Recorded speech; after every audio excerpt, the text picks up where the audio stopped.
ലോകപ്രശസ്തനായ marketing ഗുരു Seth ഗോഡിനും നമ്മുടെ പെരിന്തൽമണ്ണയിലെ ഞെട്ടിക്കൽ ബിരിയാണിയും തമ്മിൽ എന്തെങ്കിലും ബന്ധമുണ്ടോ എന്ന് ചെറിയൊരു കണക്ഷൻ ഉണ്ട്.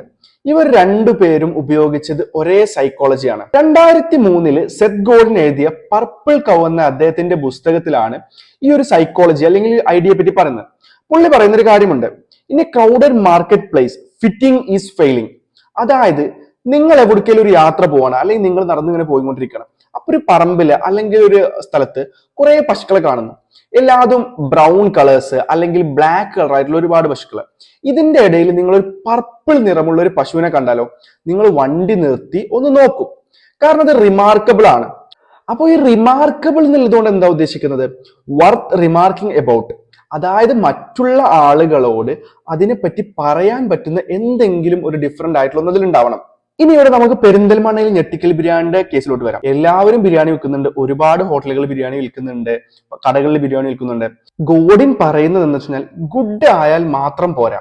നമ്മൾ ഈ പെരിന്തൽമണ്ണയിലെ ബിരിയാണിയുടെ കേസിൽ വരുമ്പോൾ അദ്ദേഹം ആ ഒരു ഇലയിലോട്ട് ബിരിയാണി ഇടുമ്പോൾ അവിടെ നിന്നുണ്ടാവുന്ന അല്ലെങ്കിൽ ആ തട്ടുമ്പോൾ ഉണ്ടാവുന്ന സൗണ്ടാണ് അവിടുത്തെ പർപ്പിൾ കൗ എന്ന് പറയുന്നത്. അതായത് മറ്റാരും ചെയ്യാത്ത തീർത്തും വ്യത്യസ്തമായിട്ടുള്ള ഒരു കാര്യം. പുള്ളിക്ക് മാർക്കറ്റിംഗ് ഒന്നും അറിയില്ലായിരിക്കും, ഇതൊന്നും ഇന്റൻഷനലി ചെയ്തതും ആയിരിക്കില്ല, അൺഇന്റൻഷനലി ആയതായിരിക്കും. പക്ഷെ പുള്ളി കൊടുത്തത് വെറും ഒരു ബിരിയാണി അല്ല, അതൊരു എക്സ്പീരിയൻസ് ആണ്.